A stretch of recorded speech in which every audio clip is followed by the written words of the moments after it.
Lee Jones here from esports.net, and I'm joined by Razork at the end of week 1 of spring. And yeah, let's just kind of dive straight into the game then. Obviously, I imagine a disappointing result, 2-0 against SK. Just what are your immediate thoughts on the back of that?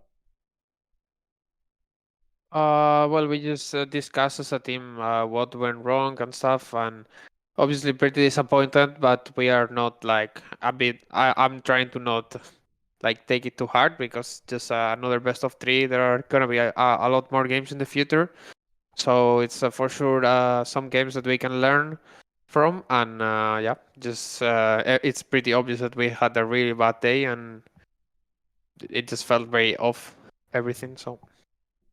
What were your thoughts on the Neferian in game 1? Because I think that it was on broadcast. They interviewed you a couple of days ago, kind of about it being broken, and it's not really been seen much at all. Yeah, what do you think with that pick, especially? Why do you think it was maybe unable to convert that? Well, I mean, I think the champ is for sure really strong. We have been playing a few scrims with her, and we had pretty good results. But champ is really hard to get in solo queue, at least it's permaban. So for sure, it's not the champ that we have the most practice on, and I feel like our draft was not ideal to play with her. Like we were almost full AD damage against few tanks, so it was a hard one to execute.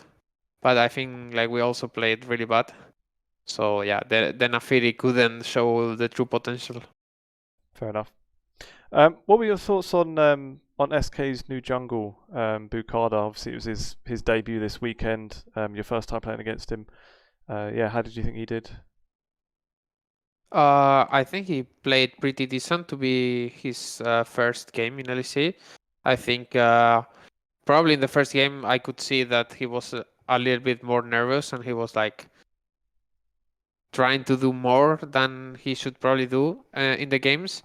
But I think we were really trolling that game and everything was really wrong for us. So I'm pretty sure like after the first game, he got more confident.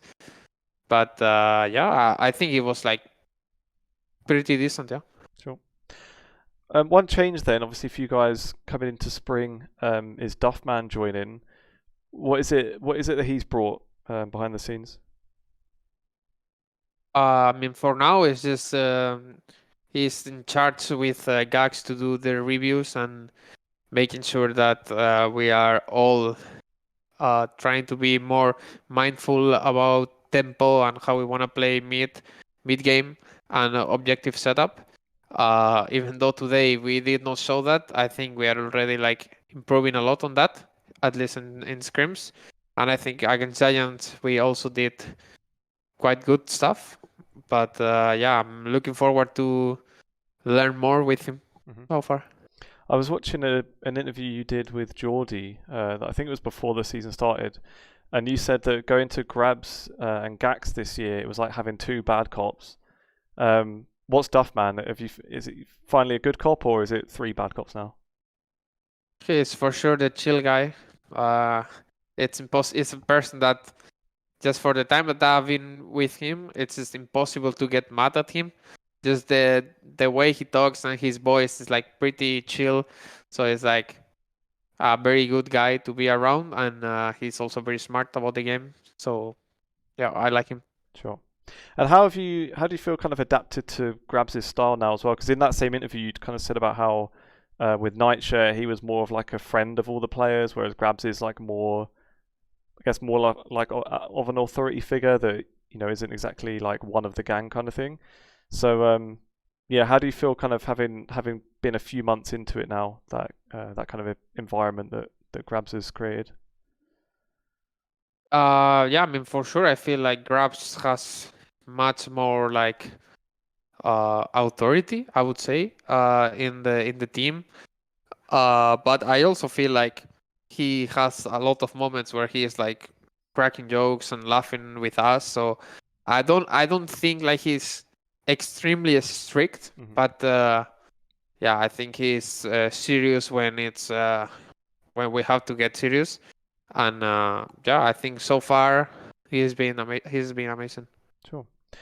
I wanted to ask a little bit just about kind kind of the gap between winter and spring, and just kind of what did you guys have a takeaway from winter, and kind of think that there were certain things that you needed to work on, or anything? I'm just thinking how in winter you guys were, especially at the start, were kind of thought of as the best team. And to be fair, you only lost in the playoffs in the end to Carmine Corp, who won the split as well. So kind of with that in mind, it kind of doesn't sound that it ended particularly bad. But I imagine you guys obviously wanted to win.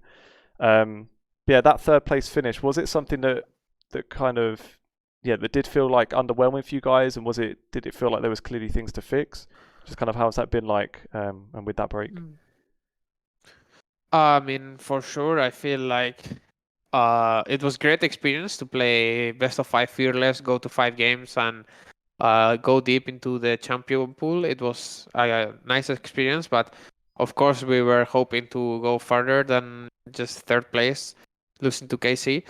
And honestly, I mean, I think the change that we are planning to do to winter is just, I guess, best of 1s are out, so we're already practicing for best of 3s Fearless. And I mean, I don't have a lot of things that I think we changed. We just had a little break and go back to work with new meta, no lane swaps. So yeah, I would say that's the most important stuff that happened. Sure. Maybe just one more question then, on the topic of Fearless. Are you glad that that's going to be permanent now? Do you think that's going to suit you guys? Yeah, I think I feel like the Fearless brings a lot of spiciness to the competition. I feel like before Fearless, it was kind of fine to just not have Fearless, but I think once you have it one split, I think it makes sense to just keep going with it, because the game just feels like a bit boring without it, at least in competitive, and see the same champs over and over, or like the same draft but with one champion different can be very, very good, because you can get really good at that exact champs and be perfectionism. I don't know how to say, but be perfect at it. But yeah, I think with Fearless, you just need to have more champion pool and be open to not have the best compositions. Sure. Makes sense. Well, yeah, let's maybe leave it there then, Razork. Thanks for chatting after the game today, and yeah, good luck next week. Thank you.